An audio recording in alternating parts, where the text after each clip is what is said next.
Медицинада бәрімізге мәлім, бірақ шешімі таппай келе жатқан үлкен бір қайшылық бар. Дәрігерлер жылдар бойы адам тәнін зерттеп, өмірін сақтау үшін оқиды. Алайда нақты еңбек нарығына шыққанда, олар науқасқа қараудың орнына шексіз қағаз толтырумен әуре болады. Диагноз кодын енгізу, хаттамаға сәйкестік пен сақтандыру талаптарын түгендеу маманның алтын уақытын ғана емес, назарын да ұрлайды.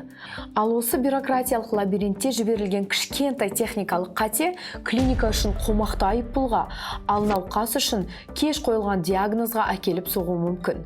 Дәл осы жерде технологияның көмегі қажет болады. Бүгінде жасанды интеллект медицинаны қағазбастылықтан құтқарып, оны қайтадан адамға бағыттайтын ең сенімді құралға айналды.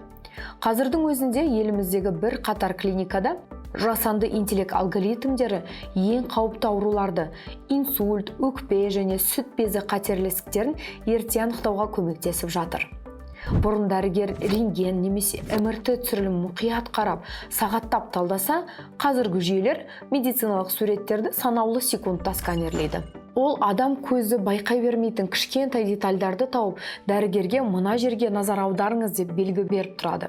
Яғни, жасанды интеллект дәрігердің орнын басып жатқан жоқ, ол дәрігердің ең сенімді әрі қырағы көмекшісіне айналды.